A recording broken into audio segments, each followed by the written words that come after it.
Hey, what's going on, everybody? This is Ernie from the Realist.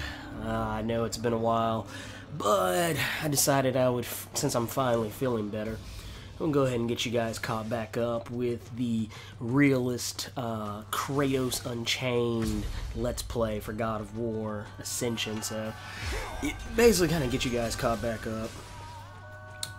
Man, there was this really ugly, terrible, flu/sinus infection, whatever the fuck it was. It was floating around all over town, and almost everybody in our crew, including people outside of our crew, got it, and it spread like wildfire. Like, I didn't meet a single person in town over the last week or so that hadn't been sick to some degree. So yeah, that's enough about my problems. But here we are again. One of the main reasons that actually kept me from doing this, I was actually able to, still mess around with stuff and still, play some games and record some things, get some stuff done for you guys. But my voice was completely gone. I was no good to anybody. And not to mention, life was just miserable on the whole. But last time we left off, we were climbing up here, and man, we're just basically just trying to keep this thing trudging along. I want to say that since the last time that we went through this, we had actually taken down some new enemies and unlocked a couple of new attack powers and things like that. And I mean, really, I don't know if you guys have listened to the God of War Ascension discussion cast that we actually kind of had. It was originally was supposed to be a review, but we ended up talking about the game for forever, and it kind of turned into more of just a general talking about the game, and then at the very end reviewing it. But yeah, it was a great deal of fun. And we also had a newcomer, Jacob, who, for those of you who listen to the podcast, the Realist, Mel, who is one of our regulars, we had Jacob on for the God of War discussion, and for those of you who don't know, Jacob is Mel's husband. So it was good to have him on, and plus he's a huge fan of God of War. But actually, both he and I are both huge fans of God of War, so it was kind of fun to have him on. So we sit there, just talk about the game at length, and really have a good time with it. But man, right now, I've been kind of jumping towards other games and trying out other stuff, and man, it's been crazy. So much stuff has been coming out between God of War, Gears of War, Army of Two, BioShock Infinite, and all this other stuff. It was a ton of things. So I'm trying to get caught up on everything and get these Let's Plays wrapped up and sent out to you guys. So you guys can sit back, kick back, and watch them while I sit here and lay waste to these flying pieces of shit, which I absolutely hate. And that's kind of one thing I've noticed as I've been playing through this game. I mean, most of the enemies in this game are new. They're enemy types that we haven't exactly seen before. I mean, we've seen, I guess, variations of them, in previous games, but for the most part, a lot of these are somewhat new. But the harpies, I guess, is what these guys are. They're kind of a variation on the harpies. I hate them. They're one of my least favorite types of enemies, and anyone that's played God of War 1 or 2, there were some very distinct parts in those games. I want to say it was God of War 1 that really had the worst one for it, but just they have done nothing to improve my opinion of these particular creatures. Oh god, I hate this part. This is one of those areas, like, if you listen to the discussion cast that we did, Jacob and I talked about how God of War 3 didn't really have a whole lot of puzzles. They spent more time trying to keep you engaged with the action, that was going on. This game, they actually are bringing more puzzles into the game, and not that I have a problem with that. I mean, actually, I like puzzles. Puzzles are good, damn, dude, this one particular puzzle really irritated me the first time that I went through on it, just because of the fact that it really, really just is. It's one of those types of puzzles that there's really nothing to it. There's nothing tricky. There isn't anything hard about the puzzle itself. It's just the fact that it's all about timing, and the timing is very oh god. As you can see, yeah, the timing is very, very, very particular. But basically, what you're doing is pulling these.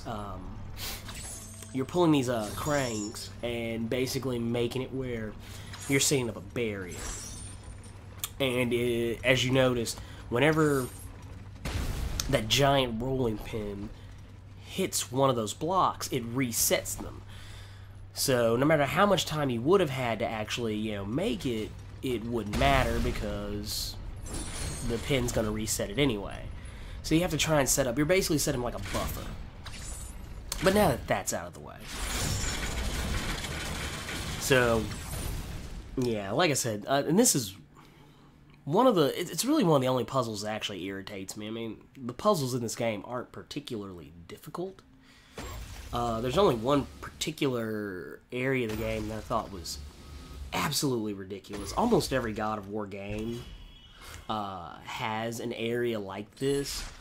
And I'm not talking about this particular spot, but this is something like way later in the game. And if you've been playing the game, or have played the game to completion, or have been following the game on the internet, you know what I'm talking about. It's the Trial of Archimedes. And every God of War game, though, has something to that degree. Like God of War 1 had the spike box trap. God of War 2, oh god, I forget what it was that was there, but they had something that was really annoying. They always had this one particular piece in the game that just it'll make you almost want to quit. For many who played God of War 1, then you are very familiar with the spike box trap room, and that was probably the biggest dick move in the history of video games, as far as I'm concerned.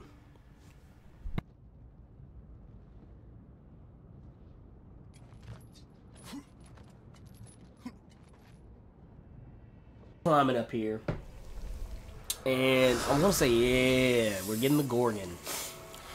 And this Gorgon's not really that much different than the Gorgons we fought in the other game. It's a little bit bigger, and a little bit more aggressive. It's a much more aggressive fight. You still got to worry about the Medusa's gay, so that's whatever. But one thing I thought was really cool is that the fights in this game way more interactive than any other previous game, and just a lot of people always bitch about QTEs in games. And we've been talking about this in the past couple episodes, so I pray to God you know what the hell a QTE is if you're watching this video or playing this game. QTEs are quick time events or quick time engagements. So basically, just those moments you have to hit the button during a particular scene to achieve a particular action. But God of War is one of those games that didn't necessarily pioneer the QTEs, but it did kind of revolutionize how we use them. But I will definitely say this. For the later section where I make an attempt to complete the Trial of Archimedes, which I am able to do, it's not impossible or anything, it's just, it is a bitch to do. Probably by the time I actually get to it, they may have patched it by then. But this particular enemy type is one of the main ones you fight in the Trial of Archimedes. And it's not even that big of a deal, just that you keep constantly fighting. And after a while, it does get a little out of control. There we go, dodging those gazes. I love how they actually do give the enemies a chance to kind of get you back. You have to kind of constantly stay on your toes. You're not just getting freebie QTEs. Oh, look at that. Oh, that's beautiful. The gore in this game, I'm sorry, it is just... it never ceases to amaze. I'm constantly being blown away by the shit they keep throwing at you in these games. And let's see what we got here. Getting these doors open. Actually, I want to say this is there's a portrait in this room, in this particular corridor, I believe. It's gonna be on our left. I want to say. I'll get these shitty bugs out of here. Oh, fuck a bug. I'll have to come back to that later. Yeah, it's this portrait right here. Apparently, people have been all over the internet doing all these type of codex code cracking things. Apparently, it has something to do with the future of the game or some later events that happen. I don't know. I don't really give a shit. But if you were curious as to where it was, well, that's where it is. And we finally reached the cistern, so, which is actually one of the, I guess, checkpoint areas of the games. As we kind of play through them, I'm going to try and actually keep them relegated to those particular checkpoint areas, because a lot of the times I've been doing this, I've been having to go back and replay an entire section of the game that I've already played before on a Let's Play just to get caught back up to where we've left off, so we'll see how that works out, though. I'm not promising it, but I'm just saying we're going to try. But let's see what's going on here. Let's jump up here. And there we go. You have to forgive my platforming skills. They are not AAA right now. Like I said, still recovering. But we're going to go ahead and get all this red orby goodness and see what's in here. Gorgon's Eye, I'll take it. And get some more of these red orbs over here. Okay. I want to say we might actually be getting ready to roll up on some of that that patented God of War Tony Hawk action here in just a second. Oh shit! Actually, I thought every time I come by this area, I keep forgetting that it's not just gonna keep constantly falling down. Get these fucking bugs. Anyway, yeah, here we are, getting some of that Tony Hawk half pipe action. I'm not even entirely sure what inspired them to put this in the actual game, but, you know, hey, whatever. It's actually pretty cool. There's only one part in the game, though, where it doesn't work very well. And, I mean, that's not even so much a bad thing. It's just there's one particular spot way late. I mean, we're talking, like, in-game area. Where it's a little bit more slapdash than what it is in some of these earlier parts, but nothing that actually breaks the game. Alright. Kratos climbs.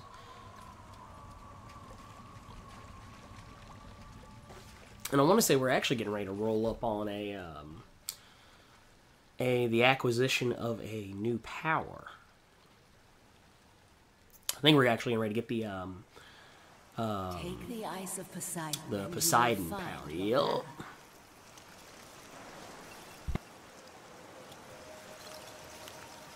There we are. So let's go ahead and get us some of that.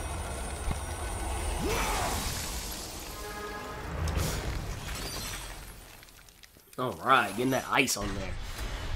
But yeah, one of the things I still find it funny, though, especially since we got Ares power earlier in episode 2.